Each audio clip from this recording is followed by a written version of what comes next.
Hi, welcome to my channel and I am Pooja.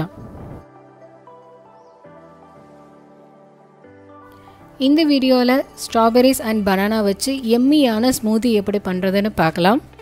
இந்த smoothie வந்து vitamin rich ஆன ஒரு நல்ல ஸ்மூதியா இருக்கும். இந்த ஸ்மூதியை குழந்தைகள்ல இருந்து பெரியவங்க வரைக்கும் தாராளமா குடிக்கலாம். So let's get into the video. நான் இங்க இந்த ஸ்மூதி பண்றதுக்காக பனானாவும் ஸ்ட்ராபெரிஸும் வந்து கட் பண்ணி வச்சிருக்கேன். இது வந்து ஃப்ரெஷ்ஷான ஃப்ரூட்ஸ் தான் நான் கட் பண்ணி வச்சிருக்கேன்.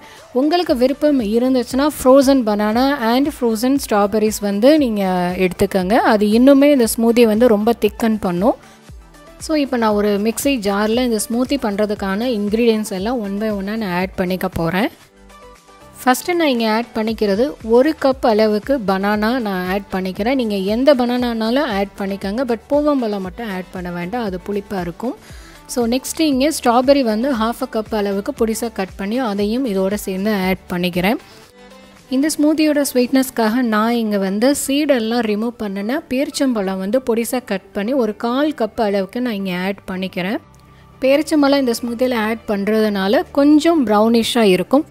சப்போஸ் உங்களுக்கு ஃபுல்லாக பிங்க் கலரில் வரணும் இந்த ஸ்மூதி அப்படின்னீங்கன்னா நீங்கள் டேட்ஸை வந்து அவாய்ட் பண்ணிக்கோங்க. அதுக்கு பதிலாக நீங்கள் ஹனியை ஆட் பண்ணிக்கோங்க, இல்லாட்டி சுகர் ஆட் பண்ணிக்கோங்க. ஸோ உங்களுக்கு நல்ல ஒரு பிங்க் கலரில் ஸ்மூதி வந்து கிடைக்கும். அடுத்து நான் இங்கே ஆட் பண்ண போகிறது சோயா மில்க்கு. அது வந்து 1 கப் அளவுக்கு இதை மெஷர் பண்ணி எடுத்து வச்சுக்கணும்.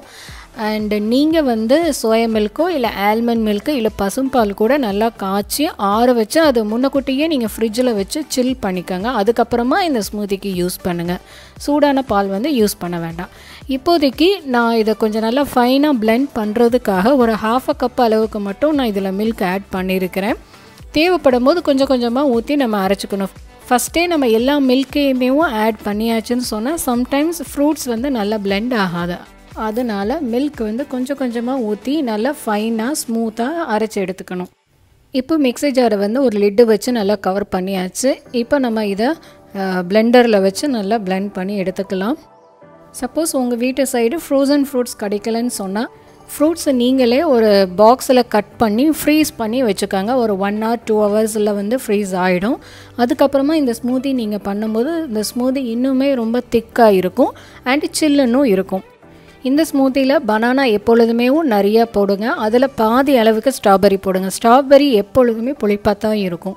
நீங்கள் ஸ்ட்ராபெரியோட அளவு நீங்கள் அதிகமாக நீங்கள் இந்த ஸ்மூத்தியில் போட்டிங்கன்னு சொன்னால் ரொம்ப புளிப்பாக இருக்கும், குடிக்க முடியாது, ப்ளசன்டபுளாகவும் இருக்காது. 1:2 ரேஷியோ அளவுக்கு நீங்கள் இந்த ஃப்ரூட்ஸ் வந்து ஆட் பண்ணிக்கோங்க. ஸோ இப்போ நம்ம ஃப்ரூட்ஸ் எல்லாம் நல்லா பிளெண்ட் ஆனதுக்கப்புறமா மீதி இருக்கிற மில்கையும் போட்டு நல்லா இன்னும் ஒரு சுற்று 1 or 2 டைம்ஸ் வந்து நல்லா பல்ஸ் பண்ணி எடுத்துக்கோங்க. நான் இந்த ஸ்மூத்தியில் சில்லுன்னு ஐஸ் கட்டியோ இல்லை ஃப்ரோசன் ஃப்ரூட்ஸோ நான் ஆட் பண்ணலை. நான் நார்மலாக ஃப்ரெஷ் ஃப்ரூட்ஸ் அண்ட் மில்க் ஊற்றி தான் நான் பண்ணிகிட்ருக்கிறேன். உங்களுக்கு விருப்பம் இருந்தால் நீங்கள் ஐஸ் க்யூப் சேர்த்துக்கோங்க. கடைசியாக நம்மளோட ஸ்மூத்தி வந்து இப்போ ரெடி ஆகிடுச்சு. ஸோ இதை ஓப்பன் பண்ணி பார்த்து நம்ம தெரிஞ்சுக்கலாம் ஃபைன் பேஸ்ட்டாக ஆகிருக்குதா இல்லையான்னு சொல்லிட்டு. ஸோ இப்போ நான் ஒரு ஸ்பூன் வச்சு அதை எடுத்து நான் காமிக்கிறேன். ஸோ இந்த மாதிரி ஃபைனாக ஸ்மூத்தாக அழகாக ரெடி ஆகிடுச்சு நம்மளோட ஸ்மூதி. ஸோ இதை சில்லுன்னு நீங்கள் உங்களோட லவ்ட் ஒன்ஸ்க்கு சர்வ் பண்ணுங்கள். ஸோ கலர் வந்து பார்க்குறதுக்கு இந்த மாதிரி தான் இருக்குது. நம்ம டேட்ஸ் போட்டிருக்கிறதுனால ப்ரௌன் அண்ட் பிங்க் 2 கலருமே நம்மளால் ஈஸியாக பார்க்க முடியுது. இந்த ஸ்ட்ராபெரி அண்ட் பனானா ஸ்மூத்தியை வந்து நீங்களும் உங்கள் வீட்டில் ட்ரை பண்ணி பார்த்து எப்படி வந்துச்சு அப்படின்னு சொல்லி கமெண்டில் எனக்கு உங்களோட ஃபீட்பேக்கை கொடுங்க. நான் படித்து பார்த்து தெரிஞ்சுக்கிறேன். இந்த ரெசிபிக்கு உண்டான இன்க்ரீடியன்ட்ஸ் எல்லாத்தையும் நான் டிஸ்கிரிப்ஷனில் கொடுத்துருக்கேன். உங்களுக்கு ஏதாச்சும் டவுட்னா அதை பார்த்து ரெஃபர் பண்ணிக்கோங்க. ரெசிபியில் ஏதாச்சும் டவுட் இருந்துச்சுன்னா எனக்கு கமெண்ட் செக்ஷனில் கேளுங்க, நான் கண்டிப்பாக ரிப்ளை பண்ணுவேன். தேங்க்ஸ் ஃபார் வாட்சிங்.